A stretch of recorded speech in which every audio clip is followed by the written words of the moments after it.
Experience has taught me many things. Never bet on a professional Houston football team to win it all. Never insult the person that you're paying to make you look better.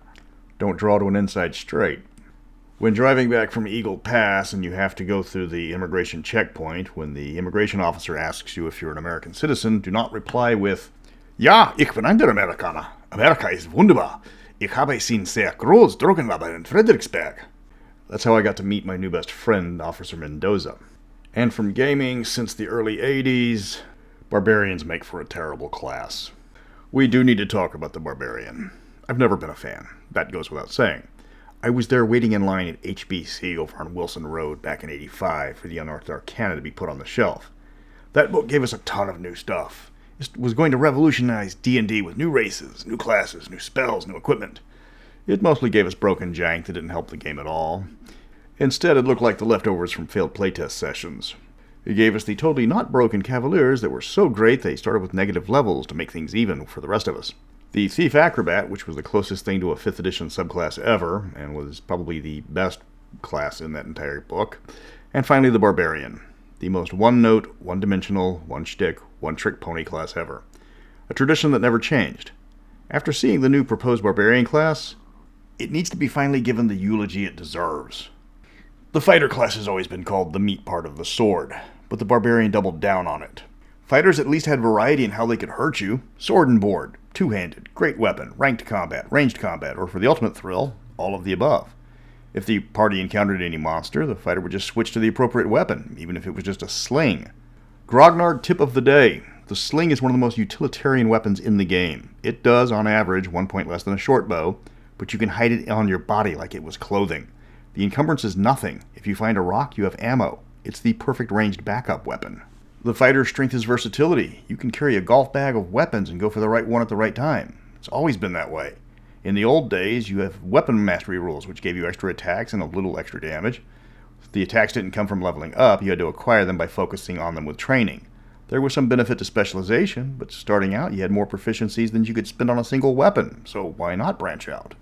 Then we get to the first edition Barbarian, which is obviously Conan, and despite the illustration given, was very much a Celt. Celts don't have an innate distrust of magic, but a particular Cimmerian did. This Barbarian wasn't an angry Barbarian. They were tough to kill, they had the first D12 hit points, increased movement, and were restricted to human only, because Gary didn't like demi-human races to have any of the cool stuff. Their abilities included lots of survival skills, natural stealth, enhanced saving throws against magic, and a skill based on their tribe, mainly animal handling or movement related. But what they also got was a universally panned hatred of magic. They couldn't join a party with a cleric until they got to level 2. They couldn't hang around with magic users until level 6. They couldn't use magical weapons until level 4. They got the ability to hit creatures that needed magical weapons to hit as they leveled, and that was their only combat bonus. And they got it at the same time that they got the ability to use magic weapons. Now today, combat bonuses are just about all they get. No dungeon master in their right mind was going to let this class get played as is. It's a wilderness-focused fighting class like the Ranger, but with no magic. Obviously not as skilled, but better in combat than the Ranger. But the restrictions on who you could play with were overly restricted from the start. Sorry, Heather, you can't play a wizard until Mort here earns 80,000 experience points, so his Barbarian won't attack you on sight. It's one thing not to trust a particular class. It's another thing to hardwire that into a class feature, or not letting the Barbarian pick up a magic sword until they find one at level 4. When you had creatures running around needing a magic weapon to hit at all, even a low-level monster like a were-rat or a wight, that left the Barbarian scrambling for options. First edition Barbarians were considered a joke back then because they had such severe restrictions on themselves and also restricted the party construction. If you had to choose between a Barbarian and the guy that can put an entire goblin horde to sleep with a spell, Hrothgar is on the next bus back to Norway. So skip ahead a bit, like past 2nd edition, because 2nd edition turned Barbarian into a fighter kit. Oddly enough, the Barbarian kit gave a bonus to charisma checks somehow. May I just cup one of your packs? Is your weak point Ding! was your goodness. Okay, that makes sense now.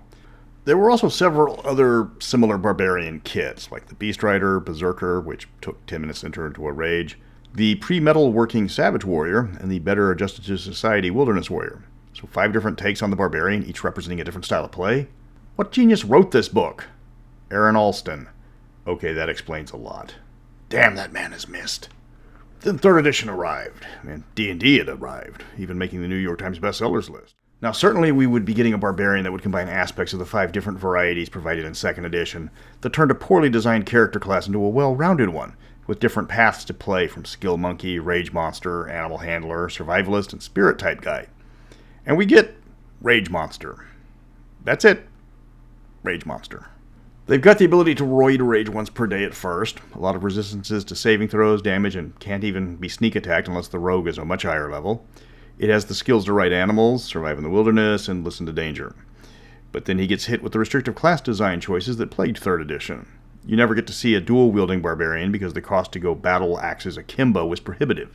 You needed a 15 dexterity to get the feat to remove the penalty to 2-weapon fighting, meaning your strength and constitution had to fight for those precious ASI increases. The lack of feats compared to a fighter or a ranger also hurt badly. You couldn't take skills outside of your class because you took a 50% penalty on points spent on cross-class skills. A pox on who thought of cross-class skills was a good idea. Then we get to 4th edition, the one where the barbarian turned into a cartoon, a literal video game character where that is more acts than character, and every single ability could be acquired from a drop-down menu complete with recharge times. 4th edition tried to balance all the classes into a boring mess that turned the RPG into a board game with more talking. Every class ability resembled a spell. Every barbarian spell tended to be about damage or damage resistance. You pulled the string back on the barbarian, and your character's kung fu chopping action cleaved through all the bad guys for the rest of the combat. You didn't need to make any further choices. So everybody switched to Pathfinder. The 4th edition became 5th edition, and people started to then return. It was called 2.5 as it merged many of the better elements of the 2nd and 3rd editions. Indeed, barbarians would take from the genius that was Alston's Complete Fighter's Handbook to give depth to a class that had always lacked variety when it was an actual class. There was no way the barbarian would stay a boring option that only did anything when it was time to roll initiative. They wouldn't remain the class made superfluous by every other class in the game if it wasn't involving stabbing people. Not all other ability increases would remain combat related. They would get new advances that would let them function outside of stabbing people, right? Hey! I'm not the mechanic here, Ironsides. I mostly just hurt people. Nope, now it was all about rage, an entire class built around a single mechanic. Yes, the wizards get spells, but at least they get different spells. Barbarians get combat bonuses, lots of damage resistance, and an automatic advantage on dexterity checks. That last one means the DM can't reward you much for doing something in the game to get a further bonus, because you've already got the best reward, unless you want to ignore the book suggestion and give a numerical bonus to a saving throw, but that's heresy to a lot of players. Be the rebel, give the +2. So let's check out the new Barbarian abilities in 5th edition. Extra skills, so that's nice. Extra attacks, extra move, extra initiative, extra move, extra damage, extra anger, bonus to strength checks, and strength and con bonuses at level 20. So 2 additional skills and a bonus to 1 strength skill and the ability to strong arm things.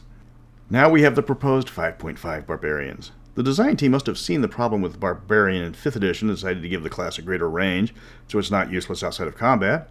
Well, it's time to go down the list and see what awesome non-combat abilities they get.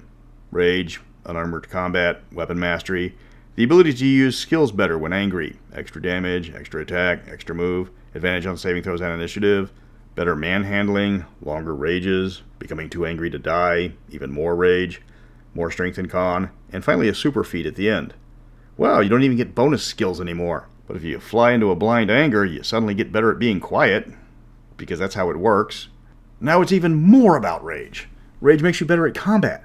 Rage makes you better at taking damage. Rage makes you faster. Rage makes you better at foraging for berries. It's the sole purpose of the class. You are good at nothing else outside of getting angry.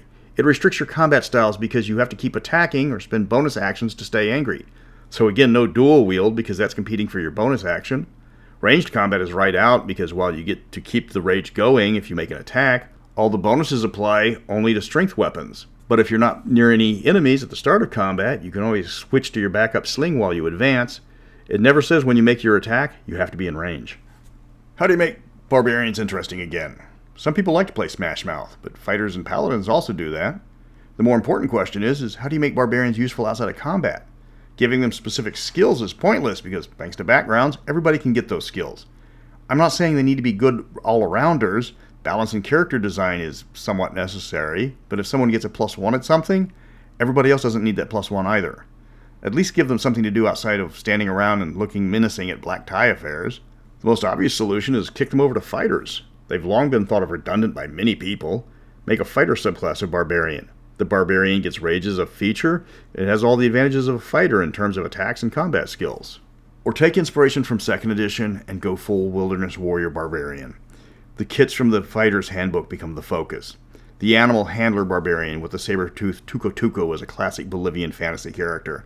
Or the Shamanistic Barbarian with the ability to talk to wilderness stuff like a druid, but only with better abs.